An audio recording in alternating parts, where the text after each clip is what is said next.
E aí, noveleiros? Prontos para mais um resumão daquele jeito? Com muita fofoca e zero enrolação? A novela tá quente e eu já separei tudinho para você não perder nada. Então já deixa o like, se inscreve no canal e me conta nos comentários de qual cidade você tá me assistindo. Bora começar essa fofoca diária. Terça-feira, 18 de agosto. O clima na casa de Candinho começou o dia tenso. Candinho questiona as mentiras inventadas por Celso para Samir, demonstrando firmeza e indignação. A voz do fazendeiro ecoava pela sala, e Celso, visivelmente desconfortável, tentava se explicar, mas tropeçava nas próprias justificativas. Samir, com o olhar entristecido, observava a cena sem saber se acreditava ou não na defesa do rapaz.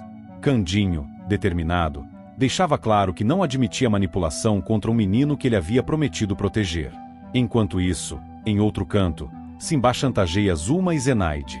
O garoto, astuto, aproveitava-se de um segredo que as duas escondiam para obter vantagens. Zuma tentava manter a compostura, mas estava cada vez mais nervosa, percebendo que Simbá não recuaria tão facilmente.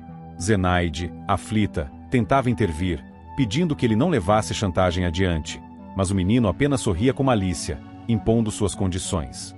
O sossego da propriedade também foi abalado pela chegada inesperada de Cunegundes, que não demorou a entrar na casa de Candinho. Sem rodeios, ela começou a discutir com Medéia, e as duas trocaram palavras ásperas. Cunegundes, sempre altiva, criticava o jeito como Medéia conduzia as coisas, enquanto a rival respondia com ironias afiadas. O ambiente ficava carregado, e Candinho precisou intervir para evitar que a briga se tornasse física. No centro da cidade, a noite ganhava vida quando Quinzinho vai ao dancing com Quincas. O lugar estava repleto de música, risos e conversas. Quinzinho parecia animado, acompanhado do filho, e olhava com curiosidade para os números de dança que se desenrolavam no palco. Era um raro momento em que pai e filho compartilhavam algo juntos, mesmo que o ambiente fosse pouco convencional. De volta ao sítio, Maria Divina pressiona Zé dos Porcos a se casar com ela. Determinada e sem meias palavras, ela argumentava que já havia esperado demais.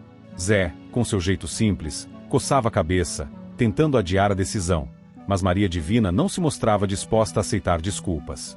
A conversa ganhava tons de cobrança, e ele começava a sentir-se encurralado. Candinho, ainda indignado com a situação anterior, toma uma atitude firme. Candinho obriga Celso a pedir desculpas para Samir. A cena era quase solene. Diante do garoto, Celso respirava fundo e, num tom contido, pedia desculpas pelo que havia dito. Samir observava com desconfiança, mas aceitava o pedido, embora sem esquecer o ocorrido. Candinho, satisfeito, reforçava que dali em diante não queria mais conflitos desse tipo. Enquanto isso, no dancing, Quinzinho aproveitava a descontração para confidenciar algo a Francine. Quinzinho diz para Francine que tem uma mina de esmeraldas. Ele falava com entusiasmo, descrevendo o local e as supostas pedras preciosas, como se fosse uma grande oportunidade. Francine, curiosa, ouvia atentamente, mas sem deixar transparecer se acreditava ou não naquela história. De volta ao casarão, o clima entre Zuma e Candinho não era dos melhores. Zuma se irrita com a paixão de Candinho por Dita. Ela não escondia o incômodo, lançando comentários venenosos sempre que o assunto surgia.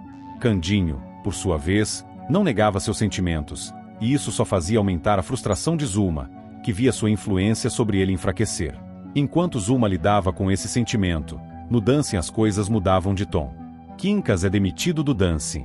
A notícia pegava o rapaz de surpresa, e ele deixava o local cabisbaixo, sentindo-se injustiçado. Quinzinho, ao saber, ficava irritado com a situação, mas não havia muito que pudesse fazer para reverter a decisão. Cunegundes, que tinha ido ao dancing atrás de novidades, decide mudar de rumo e vai ao encontro do filho. Cunegundes chega para buscar Quinzinho, encontrando-o antes que a noite avançasse. Ela o repreendia, dizendo que aquele não era lugar para ele, e Quinzinho, contrariado, aceitava ir com a mãe, ainda que resmungando. Mas, enquanto esses dramas se desenrolavam, outro acontecimento ganhava peso na cidade. Estela acredita estar sendo seguida nas ruas, e acaba correndo perigo com Anabela. A jovem caminhava de volta para casa com a irmã, quando começou a sentir olhares insistentes e passos atrás delas. Seu coração acelerava, e ela apertava o passo, tentando manter a calma. Anabela, percebendo a tensão, segurava sua mão com força. Em um beco mal iluminado, as duas percebem que estavam realmente correndo risco. Estela, decidida a proteger a irmã, buscava uma saída rápida, olhando em todas as direções em busca de ajuda. No mesmo instante, no casarão, o clima continuava agitado. Zulma ainda remoía a conversa anterior com Candinho, preocupada em encontrar uma forma de afastá-lo de Dita. Simbá, por sua vez, mantinha-se próximo, esperando o momento certo para usar a chantagem a seu favor. Celso, depois de ter pedido desculpas a Samir, tentava recuperar a confiança de Candinho, mas o fazendeiro ainda olhava com desconfiança. No hospital, Anabela, já segura ao lado de Estela, comentava sobre o medo que sentirá, e Estela jurava que não permitiria que nada de ruim acontecesse com a irmã. A situação fazia com que ela percebesse a importância de manter-se atenta e, se possível, contar com o apoio de pessoas confiáveis.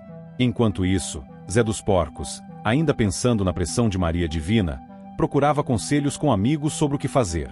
Ele sabia que gostava dela, mas o casamento parecia um passo grande demais para tomar de repente.